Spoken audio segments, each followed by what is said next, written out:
Under the twin suns of Elira, Captain Ethan Vance stood still among a sea of luminous alien faces. The air shimmered with strange perfumes and static energy. 1,000 eyes watched him as if he were an insect walking on the crown of a god. The marriage procession moved in slow, ritualistic rhythm, every motion a display of elegance and contempt. He was a symbol, not a man, the human offering to a peace the galaxy doubted would last. Ethan adjusted the ceremonial cloak draped across his shoulders, its crystalline fibers heavy with alien scent.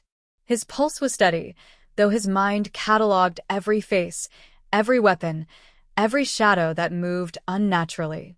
He had learned long ago that survival required stillness. Appear harmless, and people told you everything. At the top of the marble dais, Prince Kaler awaited him, silver armor gleaming under the suns. The prince's smile was all teeth and cruelty. The human envoy, Kaler announced to the gathered court. The Confederacy sends us this. His voice was a song of disdain, echoed by laughter from the nobles behind him. Ethan bowed, precisely, perfectly, as custom demanded. I am honored, Ethan said, his tone light, polite, deliberately unthreatening. The translator implant in his throat reproduced the Eliran tongue with perfect harmony. He could almost feel their surprise at the fluid precision of it. Honored, Kaler repeated. We end centuries of war by wedding one of your kind to our royal blood. You should be kneeling. Ethan knelt. His eyes, however, did not lower. There was a quietness in them that unsettled Kaler for a moment, a flicker, gone too quickly to name. Then the ceremony continued, the princess's absence replaced by a holographic projection, luminous, serene, utterly detached. Ethan's union was purely symbolic. To the Elirans, he was a political gesture, an exotic pet in royal clothing. Later, at the banquet, alien music pulsed through the hall, high tones like glass singing under pressure. Ethan ate what was placed before him, smiled when addressed, and asked questions that made the nobles underestimate him further. Tell me, he said to Lord Vryn, how does your energy lattice maintain stability across such vast orbital distances? Vryn laughed, a dry clicking sound. It doesn't concern humans. You lack the biology to comprehend Eliran science. Perhaps, Ethan replied mildly, slicing his food with precise, measured movements. But curiosity is a human flaw. We tend to poke at what we don't understand until it breaks. Kaler's cup paused midair. And what happens when what you poke is sharp? Ethan smiled faintly.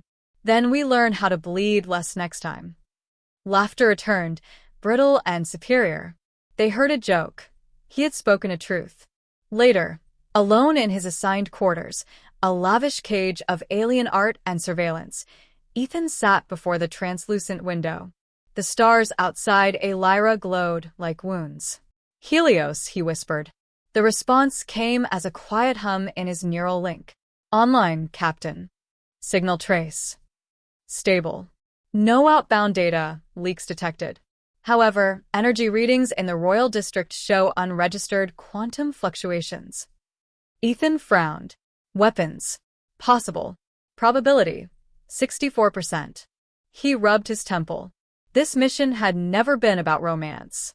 It was about survival, one last thread of peace before the Confederacy and Elira devoured each other again. Yet, as he gazed across the alien city, spires suspended in light, towers built of living crystal, he felt the unease of a man sitting inside a beast's mouth, wondering when it would close. Footsteps sounded beyond his door.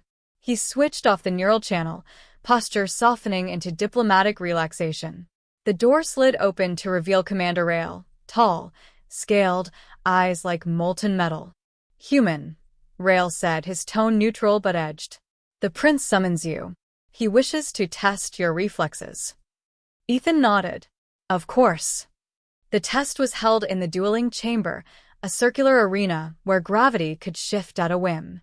Kaler waited there, spear in hand, smirking. They say your species once fought with iron and blood. Show me how you fight now, husband of my sister. Ethan held up his hands. I am a diplomat. Then defend yourself diplomatically. The spear lunged toward him, a blur of motion. Ethan stepped aside, narrowly avoiding the strike. Another thrust followed, faster this time. Ethan caught the shaft with his bare hand, redirected it with controlled precision, and let it fall harmlessly to the floor. The silence that followed was electric. Kaler's eyes narrowed. Trained reflexes, he muttered. More than a simple envoy. Ethan released the spear and backed away slowly. Old habits, Your Highness. I used to be a soldier. Now I prefer peace. Kaler's expression was unreadable. Peace, he repeated, as though testing a foreign word. Perhaps we will see how long you prefer it. When Ethan was dismissed, Rael followed him to the corridor. You should not have touched the weapon, he said. It is dishonor. Would you rather I died? Ethan asked quietly. Rael hesitated, then looked away. Perhaps that would have been simpler. Ethan smiled slightly. I've never liked simple. Back in his quarters, the AI's voice whispered again. Observation. Hostility increasing. Tactical assessment. Imminent confrontation probability at 71%. Let them think I'm weak, Ethan said, unfastening his ceremonial cloak. The longer they underestimate me, the safer we are. Define we. Ethan didn't answer. His eyes lingered on the reflection in the window, a human figure small against alien grandeur, a guest in a palace built on centuries of arrogance. The reflection flickered as distant lightning cracked across the alien horizon, illuminating the outlines of warships resting above the capital like patient predators.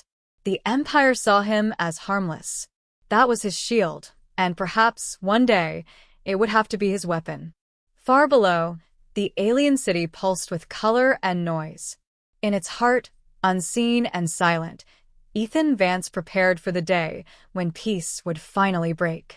And when it did, they would learn what harmless really meant. The morning after the duel, the Alyran palace shimmered with the deceptive calm of diplomacy. Ethan walked through its echoing corridors, his steps measured, his expression composed. The alien servants bowed mechanically, their translucent skin glowing faintly with bioluminescent veins. To them, he was still an oddity, the soft-spoken human who survived a sparring match with Prince Kaler. That alone made him dangerous in rumor, if not in fact. At the council chamber, the walls were alive, literally. Panels of organic crystal pulsed faintly, reacting to the emotional energy of those within. Around the central dais sat the ruling nobles, each radiating disdain as he entered. Lord Vryn, tall and predatory, was already speaking when Ethan arrived. The human presence weakens us, Vryn said. Our ancestors conquered 12 worlds before they could even leave their single moon. And now we treat them as equals? It is a farce.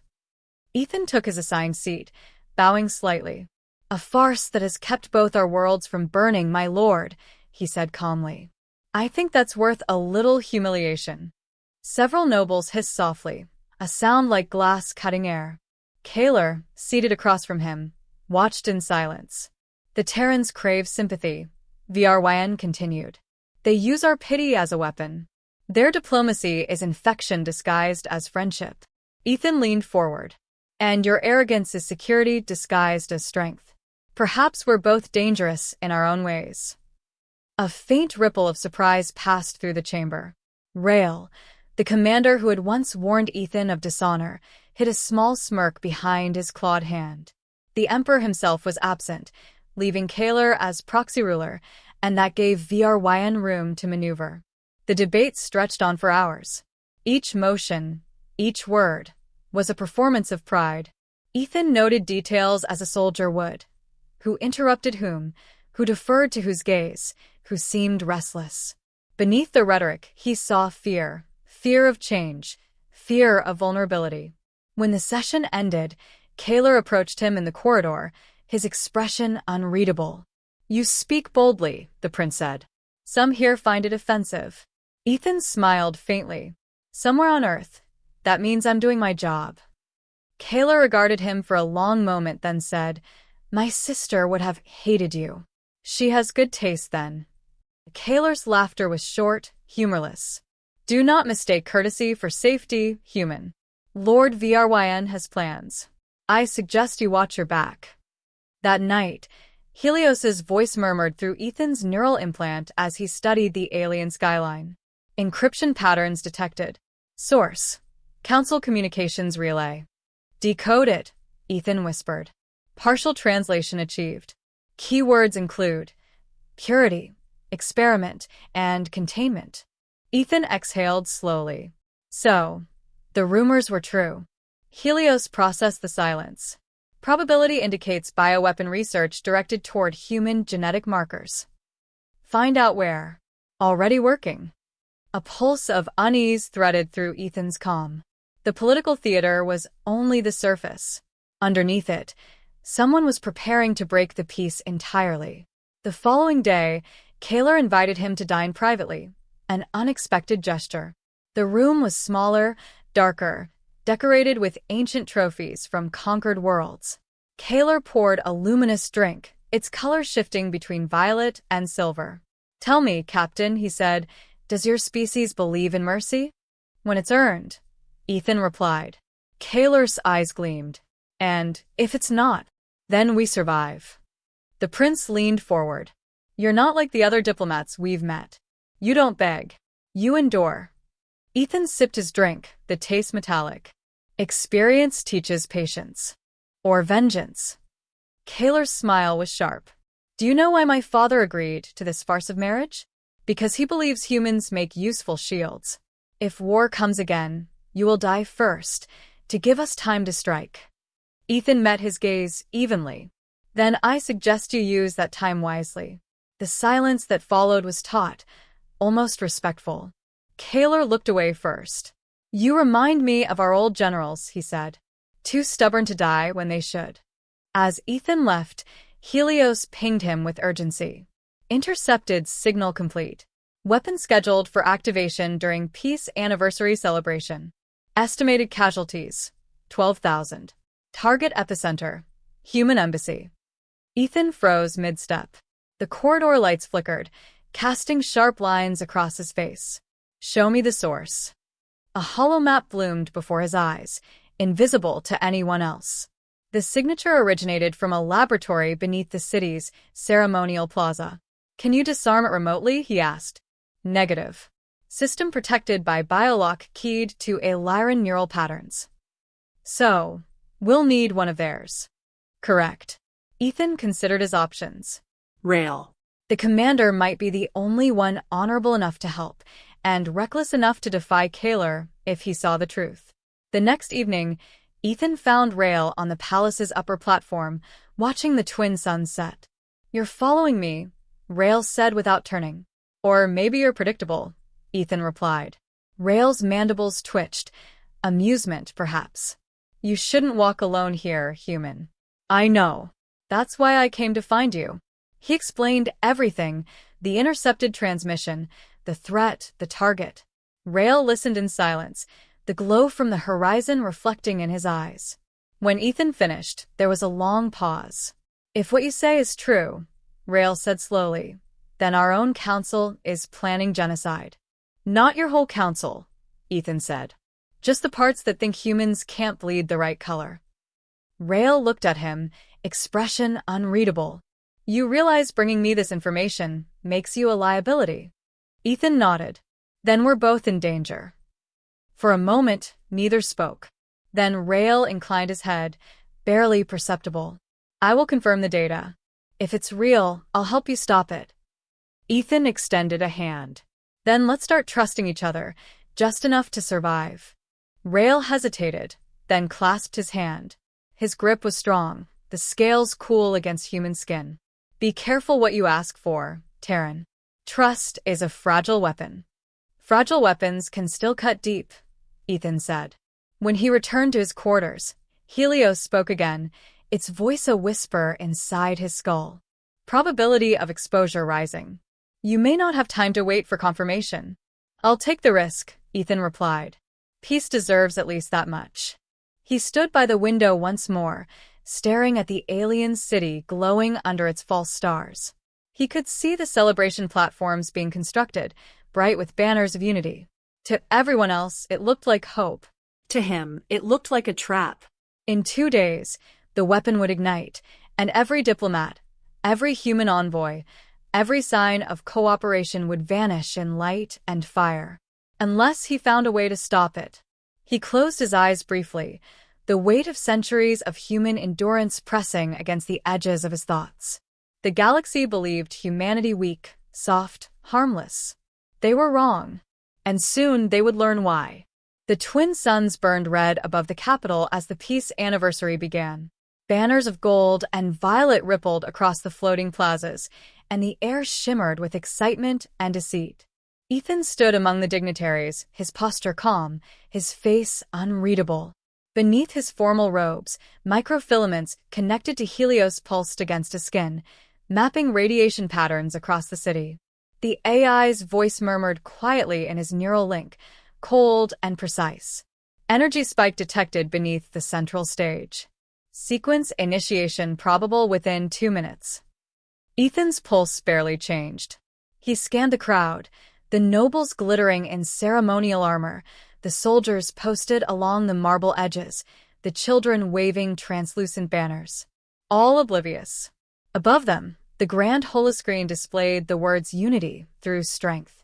It would be ironic if it became their epitaph. Kaler took the podium, tall and radiant, his voice amplified by psychic resonance. Today, he declared, we celebrate peace. Fragile, yes, but earned through wisdom. Even the smallest creatures can serve the will of the great. His eyes drifted to Ethan as the crowd murmured laughter. Helios spoke again. Activation confirmed. 60 seconds to detonation. Ethan's hand brushed against the interface hidden in his sleeve. Locate rail. Commander Rail is stationed 30 meters west of your position. Ethan turned slightly. Through the crowd, Rail's golden armor caught the light. Ethan met his gaze and gave the faintest nod. Rail's eyes widened, realization flickering there, a soldier's understanding that something had gone terribly wrong. Ethan began moving, slow at first, weaving through the delegates with deceptive ease. Helios, he murmured, override failsafe protocol Delta 7. Warning, that will expose your augmentations. Do it. The world sharpened instantly. His perception widened, each detail becoming crystalline. The rhythm of the crowd, the thrum of alien machinery, the faint electric hum beneath his feet, all of it converged into purpose. He vaulted the low barrier beside the dais, just as the floor beneath Kaler shimmered with light. Rail, he shouted. Get them clear. The prince turned in confusion as Ethan reached beneath the platform. His fingers found the embedded core, a sphere of pulsing energy wrapped in bioorganic tendrils. It was alive, in a way that made his stomach turn. Helios fed him readings. Weapon synchronization at 80%. Human tissue contamination vector confirmed. Disable it, Ethan hissed. Cannot comply. The system requires neural access. Lyran only. Ethan clenched his jaw. Then copy its pattern and fake the signal. Helios hesitated for 0.03 seconds. Danger level. Fatal. Do it anyway. Kaler shouted something behind him, the words lost to the rising roar of the crowd. Energy surged up through Ethan's hands as Helios forced the interface open. Pain like molten glass tore through his nervous system.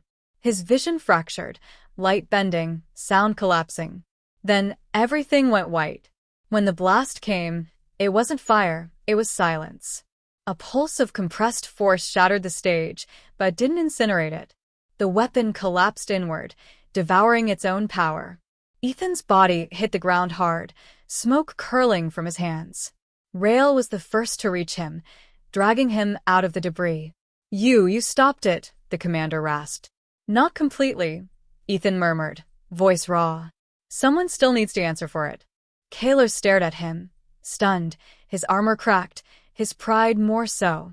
You could have let it happen, he said softly. You would have survived. Your people would have had their excuse for war. Ethan coughed, blood on his lips. I came here to stop one. Before anyone could speak further, the palace alarms blared. Lord Vryn's voice cut through the comm net, frantic and venomous. Terrorist attack. The human is responsible. He's compromised the peace accord. Instantly, guards surrounded them, weapons drawn. Rail stepped in front of Ethan, wings flaring. "Stand down," he barked. "He just saved your lives." But panic had already taken hold. One of the guards fired. The plasma bolt struck Rail's shoulder, searing through armor. Ethan reacted without thought, moving faster than any human should have. He disarmed one soldier, slammed another aside, fluid and silent as a machine. The crowd scattered, screams echoing through the plaza. Kaler's voice roared over the chaos. "Enough!" The soldiers froze. The prince looked at Ethan, breathing hard. "If what Vryn says is true, you will answer for it." But until then, his words trailed off, conflicted. Helios whispered, "Incoming transmission from human command. They are demanding extraction." Ethan shook his head. "Negative. If I leave now, war begins tomorrow." Rail gritted his teeth. "Then what do you intend, human?" "Find proof," Ethan said. "Expose whoever built that weapon." Rail nodded once, then gestured toward the burning remains of the dais. "Then you'd better move fast. VR-10 will bury the evidence before dawn." Kaler hesitated, then spoke low enough that only Ethan heard. "If Vryn is guilty, he's done so under my banner. If you can prove otherwise, I'll stand with you. But cross me again, and not even your gods will save you." Ethan met his gaze. "My gods retired a long time ago." As they fled the plaza through smoke and confusion, Helios processed new data. "Captain, casualty count minimal. However, propaganda channels already framing this as human sabotage. Illyrian fleets on high alert." Ethan stopped in the shadows of an archway, his breathing steady despite the pain burning through his veins. "Then the real war starts now," he said quietly. "But not the kind they expect." Rail pressed a hand to his wounded shoulder, grimacing. "You talk like a soldier again." "I never stopped being one," Ethan said. For a moment, they stood together, two enemies bound by circumstance, watching the palace towers flicker under emergency lighting. Somewhere inside, Vryn was already rewriting history, turning Ethan into the monster everyone wanted him to be. But the truth was simpler, sharper. He wasn't a monster. He was human. And that, in this galaxy, was far more dangerous. Helios broke the silence. "Captain, recommend relocation. Pursuit probability exceeds 90%. Ethan turned away from the fires, his silhouette swallowed by the crimson light of the twin suns. "Then let them come," he said. "It's time they met the species they've been underestimating." Behind him, the city trembled, and the first whispers of rebellion began to stir. Night on Alyra was a deception of beauty, crystal towers gleaming in pale starlight, mist drifting across the floating platforms like ribbons of silk. But beneath the elegance, the city hunted. Searchlights swept through the haze, patrol drones combed the avenues, and every broadcast carried the same message: the human diplomat had betrayed the peace. Ethan watched the announcements from a rooftop, the glow of the screens painting his face in cold color. His body ached from the earlier blast, his neural implants flickered with strain. "Helios," he murmured, his voice rough. "Status. Tracking squads on all levels. Evasion window, for minutes. Intercepted transmission suggests Lord Vryn has initiated martial lockdown. Rail's unit listed as compromised." Ethan exhaled slowly. "He'll come anyway." "Probability of that, 89%. Probability of survival if you stay, 31. I've worked with worse odds." The AI went silent. Somewhere in the distance, plasma fire lanced across the sky. The city was tearing itself apart under the weight of fear. Every explosion, every accusation made the truth harder to find. But Ethan knew what needed to be done. The source of the bioweapon, the proof of Vryn's treachery, was buried in the Imperial archives below the Council Tower. If he could reach it, he could expose everything. If he failed, the Confederacy would answer in blood. When Rail arrived, his armor was scorched, his movements sharp with pain. "You look terrible," Ethan said quietly. Rael gave a humorless hiss. You look worse. I brought what you asked for. He held out a small device, shaped like a crystal shard. A neural key. It'll get you through the archive security once. Then once will have to be enough. Ethan took the shard, sliding it into the port behind his ear. For a moment, the world blurred, then snapped into focus with heightened clarity. You don't have to come with me. Rael's eyes gleamed faintly. You saved my world from destruction, human. I intend to return the debt before someone decides you weren't worth saving. They moved together through the Undercity, shadows slipping between patrol routes. The alien metropolis was alive with sound, sirens, shouts, the distant hum of engines ready for war. Ethan's mind mapped every corridor, every heat signature. His training returned like an instinct he'd buried. He'd once been a soldier, and Lyra was now his battlefield. At the base of the council tower, they paused. Guards patrolled the entrance, scanning every figure that approached. Rael tilted his head. They'll recognize me. Then don't let them. Ethan stepped forward before Rael could argue. Two guards turned, weapons half raised. Ethan's hand moved faster than the eye could follow. One disarmed, the other stunned with a single strike. He caught the falling guard silently and lowered him to the ground. Rael stared, jaw tight. You were never harmless. Ethan didn't answer. They slipped inside. The elevator descended deep beneath the tower, past the palace foundations and into the data vaults, a labyrinth of living glass and shifting light. The air vibrated faintly with the hum of knowledge itself. Helios interfaced with the vault systems immediately. Encryption level, sovereign. Attempting deconstruction. Make it quick, Ethan said. The room pulsed with alien glyphs. VRYN's voice suddenly echoed through the calm channels, sharp and mocking. You can't hide forever, Terran. Even now, your fleet prepares to strike. Your peace was never peace, it was prelude. Ethan ignored the transmission. Helios, isolate data tied to Project Purity. Files unfolded like luminous petals. Genetic schematics, chemical breakdowns, test results, all pointed to one truth. The weapon was no human creation. It was Lyran, built under VRYN's authorization, masked as a diplomatic security measure. He transferred the data to a compact drive, sealing it behind human encryption. Rael leaned closer, reading the alien script. He was going to blame you for it all. Ignite the war, claim vengeance for the attack. Ethan nodded. He still might, if we don't get this to Kaler. But before they could move, the air around them shimmered. From the upper platform, Lord VRYN stepped into view, flanked by armored guards. You should have stayed in your cage, human, he said. Now you've forced my hand. Ethan's voice was quiet, measured. You built the weapon. You killed your own people. VRYN smiled. Sacrifice, Captain. Empires are forged from it. Peace is the lie we tell the weak. He raised his weapon. In that instant, Rael moved, fast, unhesitating, intercepting the plasma bolt meant for Ethan. The impact flared bright, throwing him back.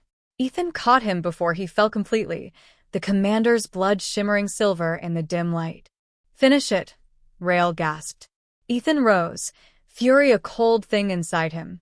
The harmless diplomat vanished, replaced by the soldier buried beneath restraint. He advanced through the haze, movements precise and lethal. The first guard fell before he could fire, the second crumpled under a disabling strike. VRYN retreated, disbelief flickering across his elegant face. You can't win, the lore hissed. Ethan closed the distance and held the evidence drive before him. I don't need to. I just need to show them who you are. He pressed the activation key. Above the city, every holoscreen flickered, broadcasting the hidden files, the weapon schematics, the council orders signed in VRYN's hand. The crowd's silence spread like wildfire. The lie unraveled in real time. VRYN lunged, desperate, but Ethan caught his wrist and forced him back against the glowing wall. This is what Harmless looks like, Ethan said, voice low. Remember it. Security drones flooded the chamber moments later. Kaler led them, armor still cracked from the explosion. He took in the scene, the wounded commander, the terrified noble, the human standing amid the wreckage. Rael, barely conscious, whispered hoarsely, "He saved us, all of us." Kaler's eyes darkened. "I know." He turned to the guards. "Take Vryn. He will answer before the Emperor." When the chamber cleared, only Ethan, Rael, and Kaler remained. The prince studied him for a long moment. "You risked your life for a world that mocked you." Ethan shrugged slightly. "I wasn't here for pride."